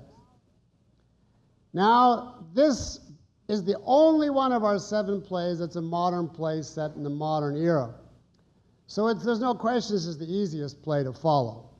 And it's probably the easiest for you to identify with in concrete terms, because in your own life, you presumably stand up to society regularly, whereas you don't lead armies, take on the Arabs, defy kings, etc. So it's understandable if you find Enemy of the People your personal favorite. I don't criticize that, but I do want to stress again that if you are content to stop at that level, you are losing out on the great values ready and waiting for you in the Western canon. You are making easy accessibility your operative standard, and thereby stunting your growth. Ideally, you should reach the point where you can surmount these obstacles of accessibility and pick your personal favorite with an easy grasp of all the greatness that the West has to offer, rather than because you have no time or knowledge to do anything but to pick up what is immediately familiar and identifiable with. All right, now I just want to make a few brief concluding remarks, and then I have some interesting questions already written out. A few concluding remarks. We finished our exercise now. What can you learn from objective evaluation? I think there's an analogy here in regard to judging people. It's the difference between responding blindly to some person as a package deal, as against analyzing and evaluating objectively in conscious terms. Why is it essential in dealing with people to judge objectively? Well, you want to know who are you dealing with and what action is appropriate in the future. Well, these same considerations apply to judging art objectively. If you analyze the elements of an artwork and evaluate them objectively, one great result is you know what you are observing. You know what it is and your values. You know exactly what you want in art by the nature of your evaluations. And you're therefore able to seek out deliberately in the future what you want and then enjoy it consciously and fully, rather than merely react blindly with no idea of what you're responding to or where else to look for more. Part of objective evaluation is that you see the full work. You see it with the kind of tremendous clarity. Just as in regard to people, your analysis reveals the essence of the person and not just out of context aspects. Now, after today, hopefully, you see each of these plays even more sharply and clearly than you did when we were just simply analyzing them. You see them for, I hope, the virtues they offer and for their limitations, if any. And you feel freer now if I say to you out of the blue, is Joan a great characterization? Your mind can say something like, well, by comparison to, say, a bromidic heroine like, what's her name in Wuthering Heights? I tried all day to think of it. Kathy what? Earnshaw, right. By comparison to Kathy Earnshaw in Wuthering Heights, St. Joan is a great characterization. But in comparison to Antigone, that is not the equal. In other words, you can relish the combination of values that one play has to offer, and you can put your finger exactly on what inhibits your admiration of another. You can tell which of the problems with the play is caused by your own ignorance and how to remedy it, and which problems flow from the play and where to look for better ones in that regard. In other words, you become your own master in the realm of art, knowing your values, recognizing and relishing their full expression, having the whole field at your fingertips and in your control. It's the same as the difference between having an implicit and an explicit philosophy, with all the power of the explicit. Once you know your objective evaluation of the key aspects of a play, you can proceed to milk your pleasures systematically. You can go to the used bookstores, but above all, the university libraries where they can still be found, and find great plays or poems or novels in abundance.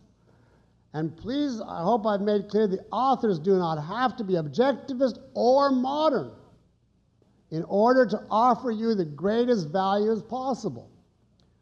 All of our 7 plays, in one form or another, offer moral values and human passion, riveting conflict, individualism, self-assertion, the strength of a man or a woman, heroism, free will, the logic of plot, brilliantly eloquent language, exalted aspiration, high drama, philosophic depth, and the exhilaration of the sheer pleasure of great art.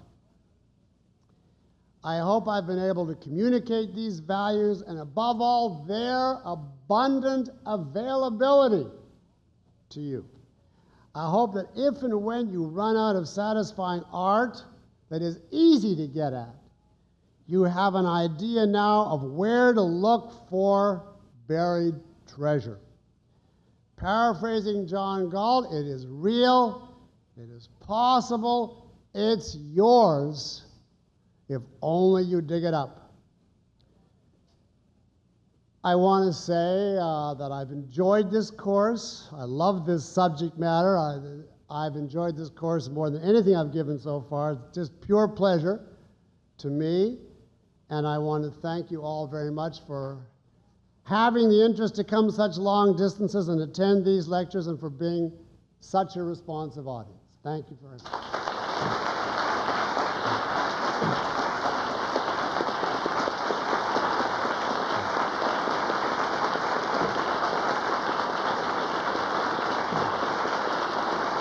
Thank you very much.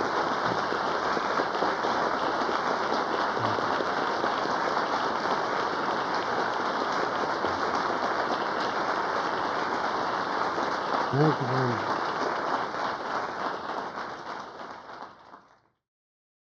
Thank you very much, and we're just exactly at our time, but I have some written questions that I don't want to pass by. These are real questions, not ones that I made up.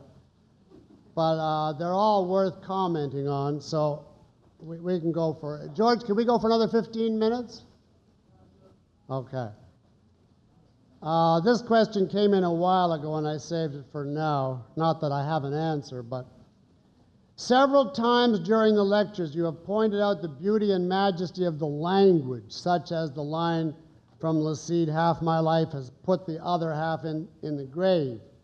Could you please talk about what epistemological principles distinguish a momentous and moving line from a run-of-the-mill one? Now that is a whopper. I mean, you want not only a treatise on style, but I should derive everything stylistically from the essence of human epistemology.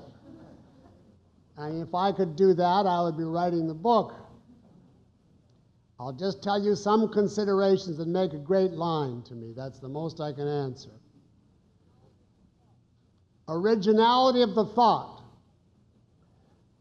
Not that it has to be profound, but the idea of half your life bearing the other half is a thought, an angle on something that I had never thought of looking at before.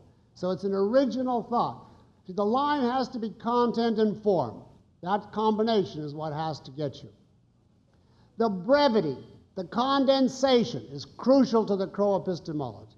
If he had said something like, "A great value in my existence, something that I have treasured, has wrecked another great value, something that I equally treasure. I don't know how I'll live one," and it just went on and on like that. It's dead. But if it says half my life has put in the grave the other half, it's the sheer condensation. It's just a few eloquent words and it's a whole volume. It's the simplicity in the expression of the complex is what makes great art.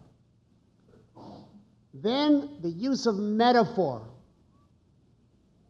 to concretize, to make something vivid. And remember, art is the reduction to the perceptual. And here you see the grave. And a terrific line that I mentioned before is, "Your daughter and Othello are now making the beast with two backs." You could never, for as long as you live, not see that once that metaphor is put there. Sheer wit. Shaw's line, "Don't do unto others, as you would have others do unto you, because their tastes may be better than yours," is an immortal line for sheer wit. I love epigrams. Sometimes rhythm, in the right moment, in the right context. A short line can be extremely effective. The unexpected clash, or the unexpected, the double meaning. The best in this course, I think, of that, the very simplest line, which on the face of it has, I could no longer tell, is completely without, wit or et cetera, and yet, in the context, when we have the mighty king before the blind inquisitor, and he says, "Are you the king?" And he says, "Yes," and he says, "I could no longer tell." And if that's delivered correctly, right away you figure that is like a knife in the heart of the king. It's a fabulous line, and yet it's 5 words without anything except the context that gives it the powerful double meaning. Those are some of the considerations. And as I say, if I could give you a systematic list, I would be in business as a writer about style. But try and notice those things when you read. Every line that you can relish is that much more pleasure that you can extract from the work. Now, where is that question? I've got the answer here and not the question. I can't believe I put the question away. Here it is. Good question. I'm enjoying your analysis of the 7 plays. I'll just cut this a bit. I'd like to select another 7 to 10 plays on my own, read them applying the 6-step method you taught us. Without any guidance, I'd probably select another play by each of the playwrights from this course, but I'd rather read plays which you suggest. Can you suggest other great underscored plays worth the time and effort? For example, were there other plays which nearly made it into this course but were cut for lack of time? Now, let me tell you that first that I think this is a really good idea, and several people that I know in different places around the country are forming a kind of play of the month club in which they're going to read 1 play a month, and 1 person is responsible for doing the guided tour through the play. And if you get 12 people in your group, you only have to prepare 1 play a year and read the others. It makes a great social evening. You can do the thing in an hour or 2. It's stimulating. You have the fun of other people helping you out if you get stuck. And if you like plays, I strongly recommend that to you just as a social activity. Now you want me to list a whole bunch of great plays that I didn't cover. I'm going to give you a lot here, but I don't say they're all great. And to tell the truth, I'm not that knowledgeable in the history of the theater. It's only within I've always liked certain plays, and then I started reading more methodically in the last year when I finally decided I had enough of philosophy. But I really do not know enough, so I could give you some suggestions, and you're going to have to decide. Browse through some of these suggestions. If your interest is piqued, okay, and if not, there's still lots of others. Now, I would try 1 from each of the famous Greek writers. From Aeschylus, Prometheus Bound, you have to like. It's not a full play. I can't give you a comment on each of these because I only have 5 minutes. It's not a full play, but it's really dramatic. From Sophocles, Aristotle thought Oedipus was his best. From Euripides, try Medea. From Aristophanes, the comedian, The Clouds is his famous satire of intellectuals, in which he lumps Socrates and the sophists together as idiots. Now, where's Bob Mayhew? What was the name of the Aristophanes one that you told me about, which was a satire of communism? Can you spell that?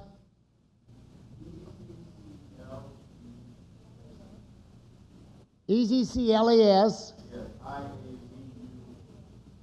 I-A-Z-U-E.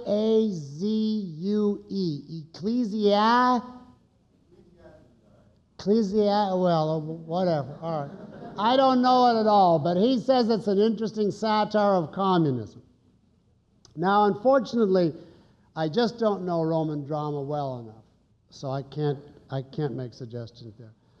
For a medieval play, I would recommend Abraham and Isaac. A truly awful theme.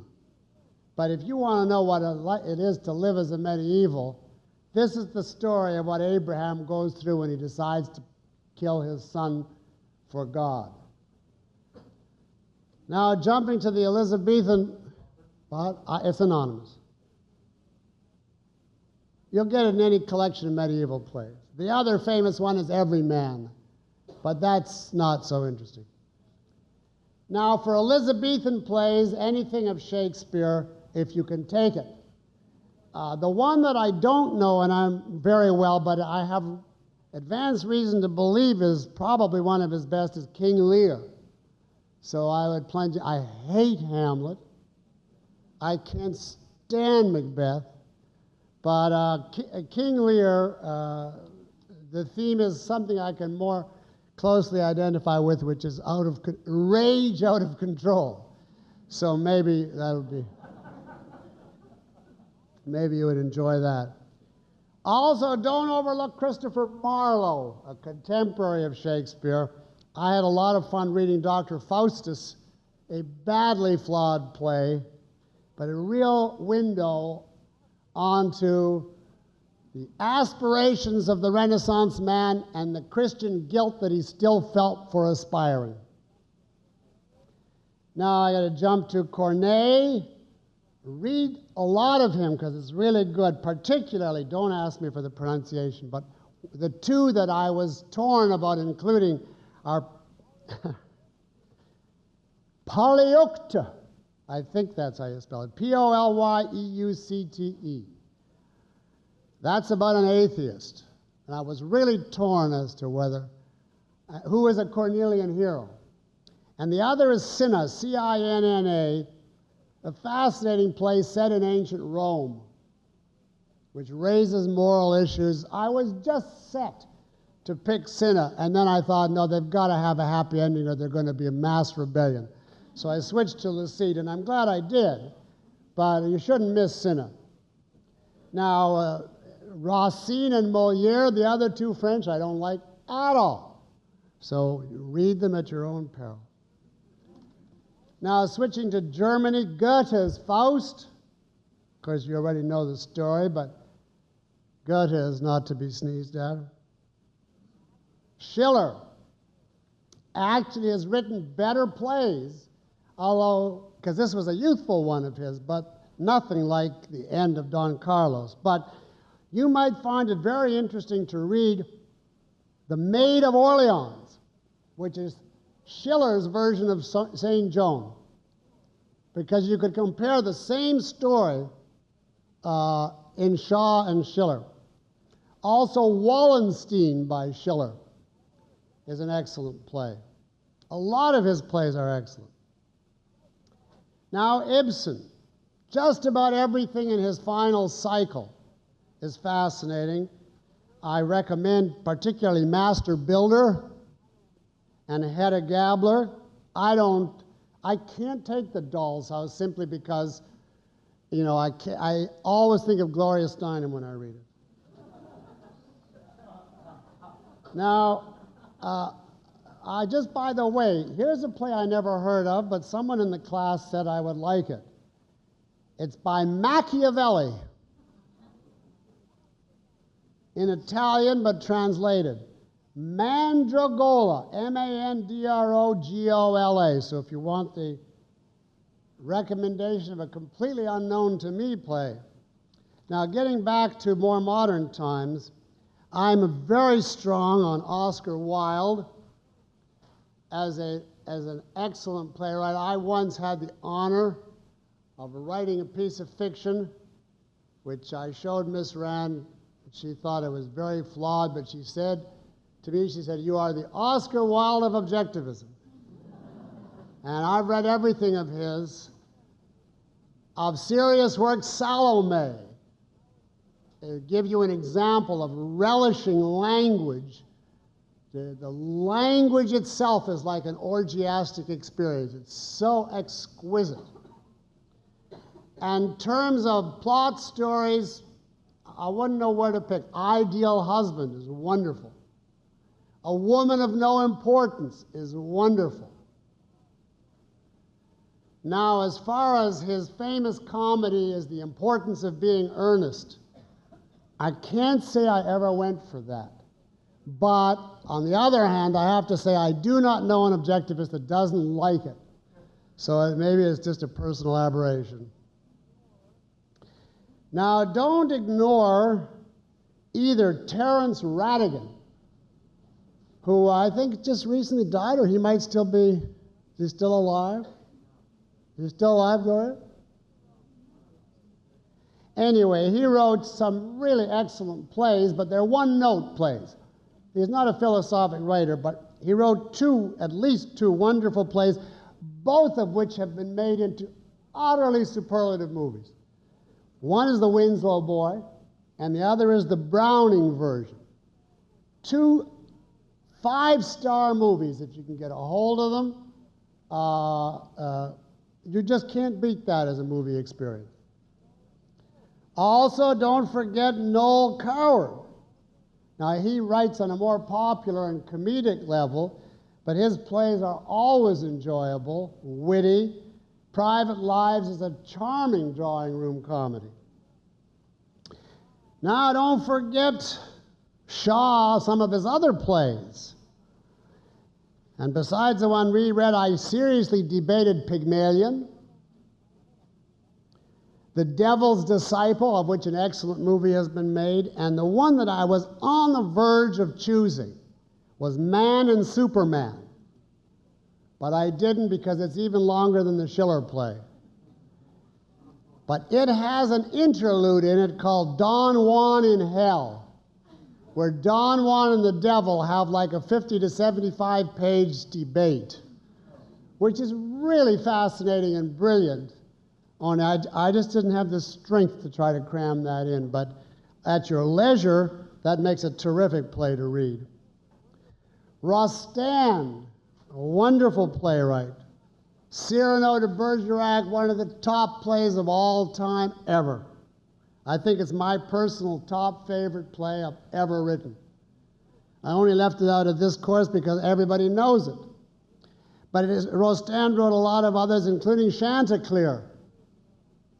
And now I'm just going to conclude here because we're running out of time, but there is several French playwrights. I'm just going to give you the name, and you just go and browse. Scribe, S-C-R-I-B-E. I think he wrote 150 plays, all forgotten today, mostly comedies. Sardou, S-A-R-D-O-U. And of course, Victor Hugo. Now, I'm going to use the last 2 minutes, I'm sorry, on this question, which I do want to say something about. I want to know more about the course you are working on. And that's going to be my swan song for today. And briefly speaking, I have, I believe, completed my intellectual evolution from philosophy through literature. And I have now discovered that the thing that really interests me about literature is the ability to evoke and create the whole historic period. And suddenly occurred to me just about 3 or 4 months ago, wouldn't it be great just to study history, which I was never interested in my entire life. And I acquired this tremendous interest because now I have the context of a strong interest in concretes and reality rather than general abstractions. And basically what I would like to do with the remainder of my creative years is do for the world as a whole what I did for 1 decade in Germany in my first book. In other words, show philosophy as the integrating explanatory power that moves the world. So basically the idea would be from Adam to Clinton, and where are we now, and what can we expect? All of that integrated from the point of view of philosophy. Now I realize that's highly specialized, but I'm starting to read history voraciously now, and I hope to start teaching pure history, history, not the history of philosophy and not the history of literature, but I mean kings and battles and, you know, the stuff that everybody hates. I'm going to start teaching that hopefully next spring in one format or another, which you will hear about.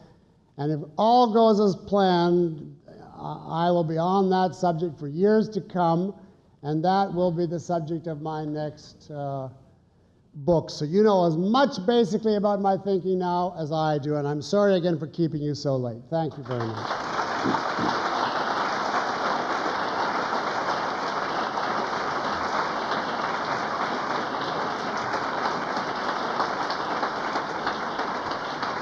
Do you want to speak?